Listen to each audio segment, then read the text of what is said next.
mempromosi bagaimana negara Malaysia sendiri ada salah satu daripada alat muzik angklung. Hai guys, jumpa lagi. Kali ini kita akan membahas alat musik angklung yang berasal dari Sunda, Jawa Barat. Indonesia baru saja memecahkan Guinness World Record untuk pertunjukan angklung dengan jumlah lebih dari 5.000 pemain. Pertunjukan ini digelar di Gelora Bung Karno belum lama ini. Nah, ada video menarik dari negara tetangga. Rupanya Malaysia pernah pula mempromosikan angklung di Korea Selatan. Mungkin karena memiliki sedikit seni dan budaya yang bisa ditonjolkan.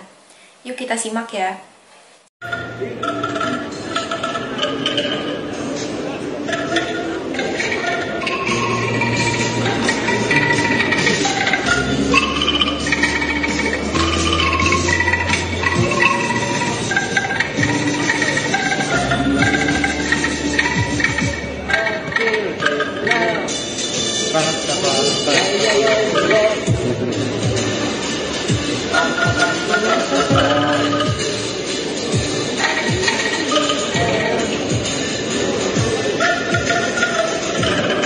This love, kill this love.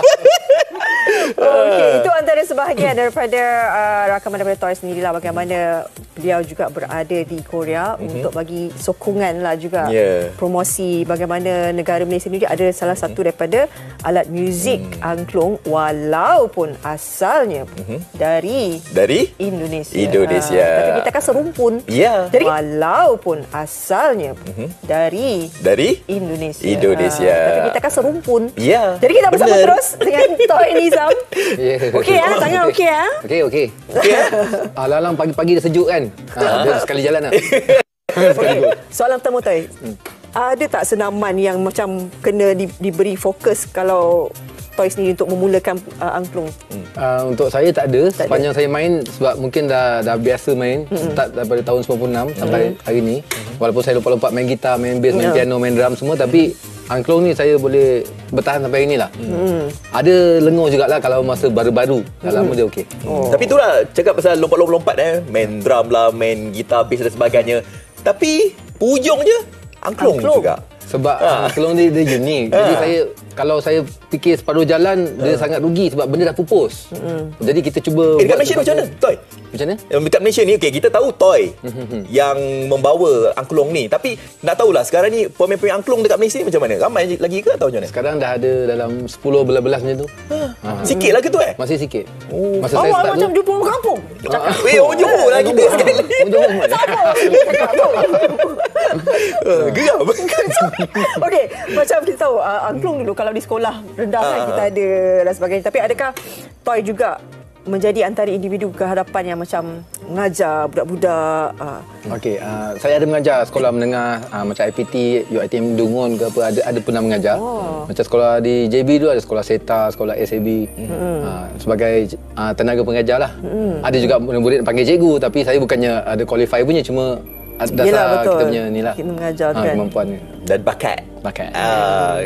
Susah ke nak main angklung ni? Susah juga kalau tak biasa tu, susah jugalah. Tapi kalau dah biasa boleh pelan-pelan lah, boleh asal. Berapa lama tu? Bergantung pada orang. Ada orang cepat, ada orang lambat. Kalau sampai 3 tahun, 4 tahun tak jadilah dia. Kena banyak makan tempe sikit. Banyak makan tempe lah. 3-4 tahun tak jadi, tak payah main angklung, main lain lah.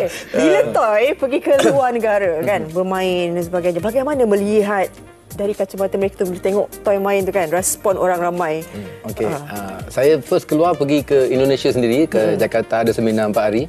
Jadi kat situ, sebab kita boleh kata meminjam alat dia. Betul. Kita dah jumpa orang-orang dia yang hebat-hebat. Dan dia pula mention kita yang paling hebat, paling pantas, paling cakap daripada Malaysia. Kita dah kecut dah. Sebab kita seorang kan. Jadi itu yang first. Lepas tu second, saya pergi US. Saya pergi US, orang putih pun suka sebab saya main lagu Michael Jackson, Britney Spears. Kita akan kasih lagu asli untuk diorang tahu. Tradisional Melayu, joget, zapin. Bila dah tahu kita boleh main lagu moden, lagi dia orang terpaku, tenganga, dia pujilah. Dia cakap, amazing, excellent, the sound feels like in the jungle, apa semua. Kita macam, seronoklah, natural.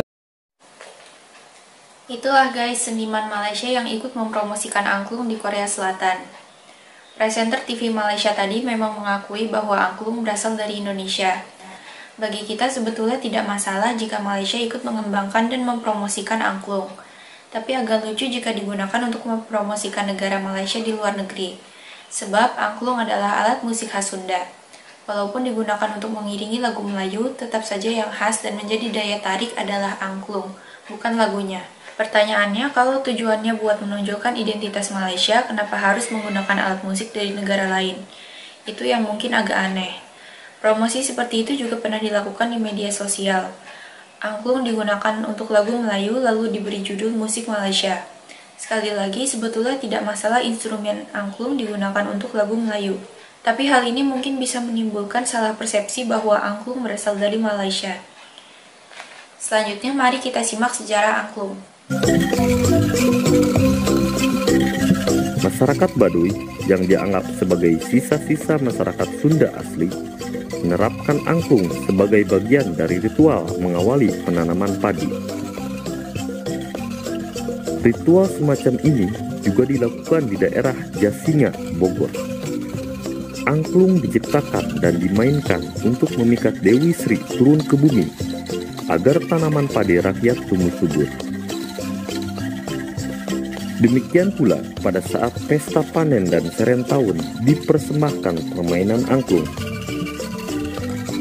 Terutama pada penyajian angklung yang berkaitan dengan upacara padi.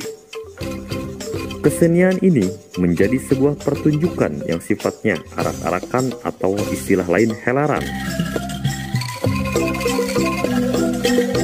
Selain digunakan dalam ritual di atas, oleh masyarakat Sunda, angklung digunakan sebagai penggugah semangat dalam pertempuran.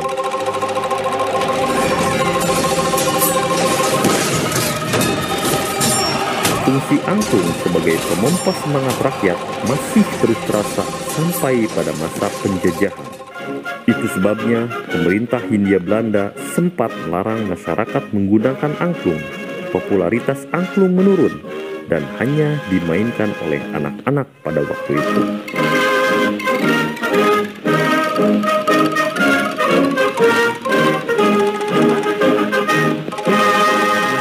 Secara garis besar, angklung terbagi menjadi dua, yaitu angklung tradisional dan angklung modern. Angklung tradisional atau dikenal dengan istilah angklung buhur adalah angklung dengan tangga nada pentatonis dengan serupan salendro, pelog, atau sorong.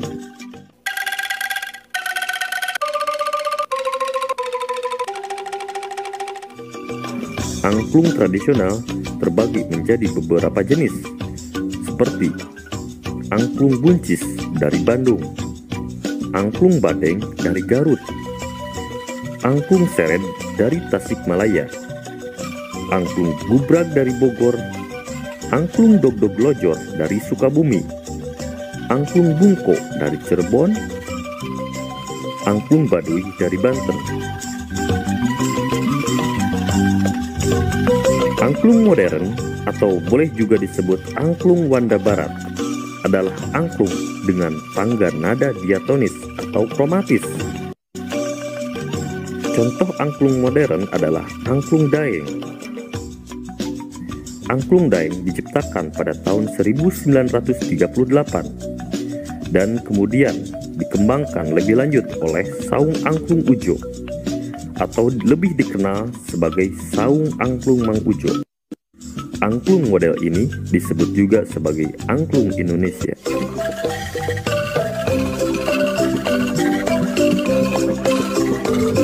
Angklung terdaftar sebagai karya agung warisan budaya lisan non-bendawi manusia, warisan budaya dunia, atau alat musik angklung diakui sebagai the representative piece of the intangible cultural heritage of humanity pada sidang kelima di Nairobi, Kenya, 16 November 2010. Pengakuan ini sangatlah dirasa penting bagi Indonesia karena berguna untuk menghindari pengakuan bangsa lain atas khasanah budaya bangsa yang kita miliki.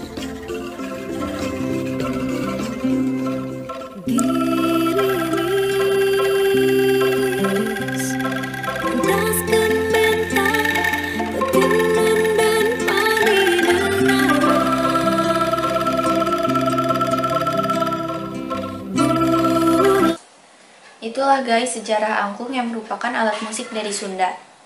Angklung juga telah diakui oleh UNESCO sebagai warisan budaya dunia pada 16 November 2010. Nah, tanggal 16 November ini kemudian juga dijadikan sebagai Hari Angklung Sedunia. Terima kasih sudah menonton sajian kami, sampai jumpa lagi.